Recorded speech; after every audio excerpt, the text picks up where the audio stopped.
দর্শক, কথা বলছি আমাদের গাংনী মেহেরপুরের গর্ব রফিকুর রশিদ স্যার। সাহিত্যিক, গল্পকার এবং মুক্তিযুদ্ধ গবেষক। স্যার, ভার্চুয়াল জার্নাল বিডি.কম থেকে আপনাকে স্বাগত জানাচ্ছি। ধন্যবাদ। স্যার, কেমন যাচ্ছে আপনার এই দিন যাপন?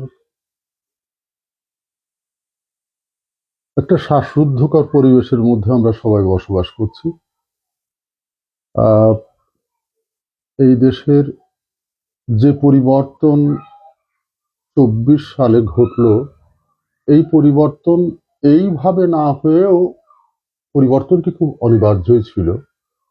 গণতন্ত্রের জন্য লড়াই সংগ্রাম করেছে দেশের মানুষ, স্বাধীনতার স্বপ্ন দেখেছিল দেশের মানুষ, মুক্তিযুদ্ধের মধ্য দিয়ে স্বাধীনতা অর্জিত হয়েছে, গণতান্ত্রিক মূল্যবোধ বারবারই বিপর্যস্ত হয়েছে। এমনকি বিগত সরকারের যে দীর্ঘকালের শাসন, সেই শাসন দীর্ঘকাল ধরে অব্যাহত রাখতে গিয়ে তারাও মুক্তিযুদ্ধের নেতৃত্বদানকারী দল হওয়া সত্ত্বেও মুক্তিযুদ্ধের অর্জিত মূল্যবোধ থেকে সরে এসেছিলেন। ফলে পরিবর্তন অনাকাঙ্ক্ষিত ছিল না, প্রক্রিয়াটি অসুন্দর হয়েছে এই আমি বলবো। এবং তারপরে এই যে পরিবর্তিত রাজনৈতিক পরিবেশ দেশে বিদ্যমান, এই পরিবেশটি কিছুতেই মুক্তিযুদ্ধের আকাঙ্ক্ষার সাথে সঙ্গতিপূর্ণ নয়। সে কারণেই মুক্তিযুদ্ধের চেতনা সম্বলিত মানুষদের জন্য এখন বসবাস এই দেশে স্বস্তির সঙ্গে করা সম্ভব বলে মনে হয় না। কিন্তু তারপরেও আমরা বাঁচতে চাই।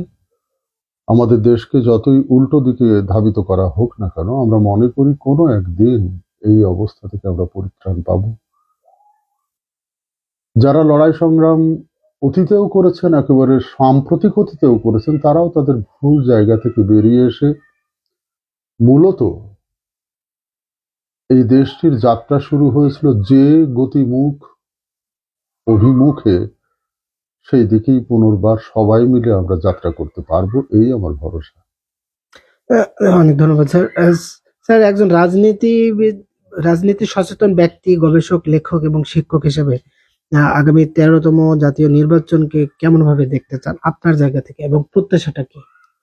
এদেশে প্রত্যেকটি নির্বাচনই গুরুত্বপূর্ণ। এবারের নির্বাচন অবশ্যই গুরুত্বপূর্ণ, কারণ আমরা তো স্বপ্নই দেখেছি নির্বাচনের মধ্য দিয়ে গণতান্ত্রিক প্রক্রিয়াকে অনুসরণ করে সুস্থ নির্বাচনী প্রক্রিয়ার মধ্য দিয়ে একটি সরকার গঠিত হোক। এটা নতুন কোনো প্রত্যাশা নয়। এ আমাদের সেই ৭০ সালে যে নির্বাচন হয়েছিল, সেই নির্বাচন থেকে শুরু করে এখন পর্যন্ত এই প্রত্যাশা বাঙালি করেই আসছে। ৭০ সালের নির্বাচনের ফলাফল তখনকার সরকার মানতে পারেনি। তারপর থেকে যতগুলো নির্বাচনই হয়েছে, প্রত্যেকটি নির্বাচনেই স্বচ্ছতার এবং সুস্থতার কিছু না কিছু অভাব দেখা গেছে। তারপরেও একটি গণতান্ত্রিক প্রক্রিয়ার মধ্য দিয়েই দেশ পরিচালিত হয়ে এসছে। এখনো তাই হোক, এই আমাদের প্রত্যাশা। তবে এতদিন ধরে শুনে এসেছি যে নির্বাচন তো এই দেশে বাস করে যেসব মানুষগুলো, সেই সব মানুষের জন্য। কত বৈচিত্র্যপূর্ণ এই দেশ, বিভিন্ন মানুষ বিভিন্ন রকমের পছন্দ, তাদের রাজনৈতিক পছন্দ ভিন্ন, ব্যক্তিগত পছন্দ ভিন্ন, রুচি, আচার, সংস্কৃতি, কত কিছুতেই ভিন্নতা আছে। এই ভিন্নতা, এই বৈচিত্র্য সবকিছু সমন্বয় করেই আমাদের বাংলাদেশ। আওয়ামী লীগ নামের একটি রাজনৈতিক দল আজ নিষিদ্ধ হয়েছে। এই নিষিদ্ধই কতটা যুক্তিসঙ্গত তা নিয়ে অনেক প্রশ্নই উঠতে পারে। এবং আওয়ামী লীগ কিন্তু মুক্তিযুদ্ধের একমাত্র অধিকারের দল হিসাবে আমি একমাত্র শব্দটা বলতে চাই না, তারা নেতৃত্ব দিয়েছেন, কিন্তু সে সময়ের রাজনৈতিক দলগুলোর অনেকেই মুক্তিযুদ্ধে সক্রিয় অংশগ্রহণ করেছেন এবং তারা সবাই মিলে হাতে হাত ধরে পথ চলেছিলেন বলেই, লড়াই সংগ্রাম করেছেন বলেই মুক্তিযুদ্ধে সর্বশ্রেণীর মানুষের অংশগ্রহণ সম্ভব হয়েছে এবং তার মধ্য দিয়েই আমাদের স্বাধীনতা অর্জিত এবং হয়েছে। বঙ্গবন্ধুর লিডারশিপটাকে কিন্তু আমি বঙ্গবন্ধুর লিডারশিপ হওয়া উচিত সকল মতের ঊর্ধ্বে রেখে তাকে দেখা উচিত।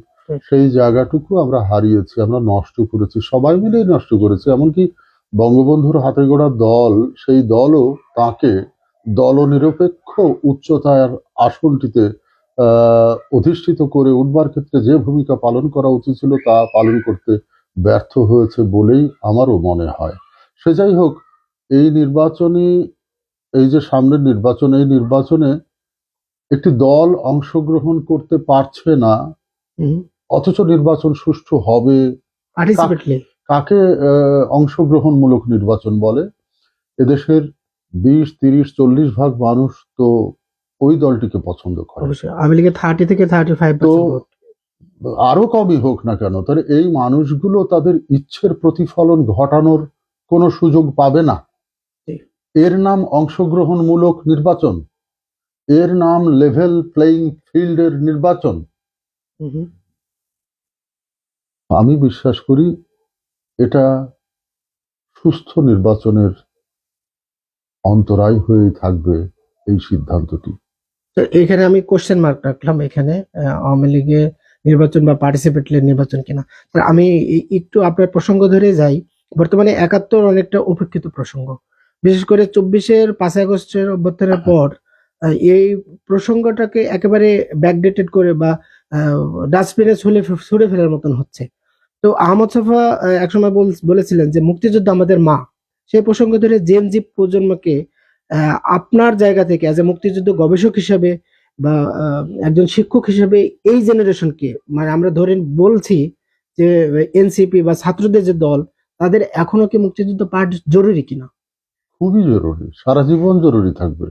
তাদের কেন, এই বাংলাদেশ ভূখণ্ডে যারা জন্মগ্রহণ করছেন, যে ঘরেই হোক, যে ধর্মেই হোক, যে মতেই হোক, যে আদর্শেই হোক, প্রত্যেকটি নাগরিকের কর্তব্য বাংলাদেশকে জানা, বাংলাদেশের জন্মের ইতিহাস জানা, আর জন্মের ইতিহাস জানা মানে অনিবার্যভাবে মুক্তিযুদ্ধের প্রসঙ্গটিকে, ইতিহাসটিকে পুঙ্খানুপুঙ্খরূপে জানা।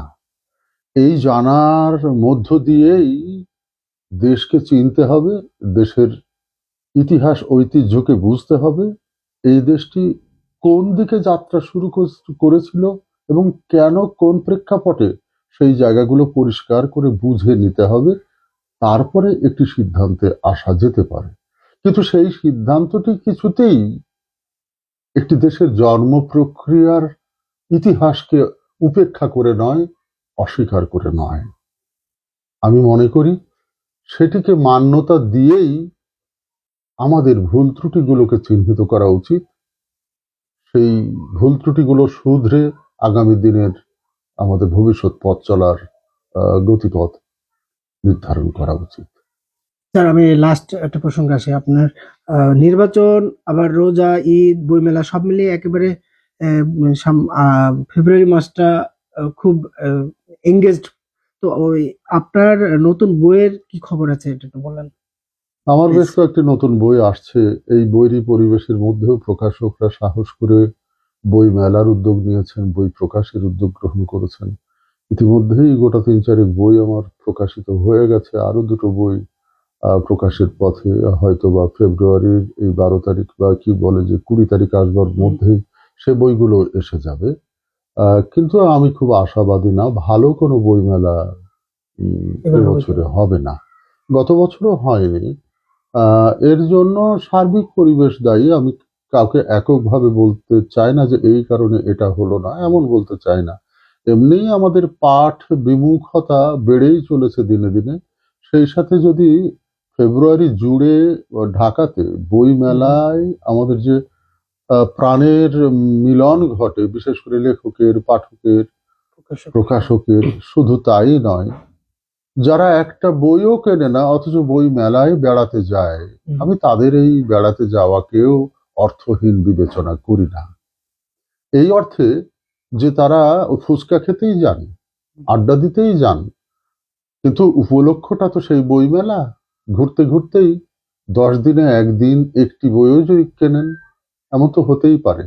আর সবকিছু মিলিয়ে যে একটা প্রাণের জাগরণ, প্রাণের মেলা, প্রাণের উৎসব, সেই উৎসবের আমেজটিকে ধরে রাখতে হলে সবাইকে দিয়ে বই কেনাতেই হবে, একেবারে এমন প্রতিজ্ঞা করবার দরকার নেই। আমাদের 21-এর বইমেলা কেবল বই কেনার মেলা নয়, বই কেনার উৎসব নয়। বিক্রি বা কেনা এ দুটোকে সামনে রেখেই আমরা অনেক মানুষ এক জায়গায় মিলবো, আমাদের সংস্কৃতি চর্চার নানা দিক নিয়ে কথা বলবো, বই পড়বো, বই কিনবো, ওই যে আমাদের মেলার মাঠেও আজকাল অনুষ্ঠান হয়, বিভিন্ন চ্যানেল এসে অনুষ্ঠান করে। বাংলা একাডেমি তার উদ্যোগে বাংলা একাডেমি প্রাঙ্গণে এই বর্ধমান হাউসের সামনে প্রতিদিনের অনুষ্ঠান করে। এই সব মিলিয়ে তো আমাদের মেলা। তো কাজেই মেলাটিকে সকলের অংশগ্রহণের সুযোগ সমৃদ্ধ হওয়া খুব দরকার। সেটা এবছরের নির্বাচনোত্তর কিছু সহিংসতা থাকতে পারে, নাও থাকতে পারে, উত্তেজনা থাকতে পারে, নাও থাকতে পারে। আমাদের পবিত্র রমজান, এই রমজান মাসে মেলা ইতিপূর্বে যে হয়নি কখনো তা নয়, আর আসবেই তো এমন মেলার দিন। তো সেই সমস্ত দিকগুলো আমাদের মেলার পরিবেশকে কিছুটা বিঘ্নিত করবে, কিন্তু মেলা চলবে, মেলা হবে, আমি আশাবাদী। আমি আশাবাদী। স্যার, ভার্চুয়াল জার্নাল বিডি.কম থেকে অনেক ধন্যবাদ আপনাকে সময় দেওয়ার জন্য। অনেক ধন্যবাদ এই প্রতিষ্ঠানকেও।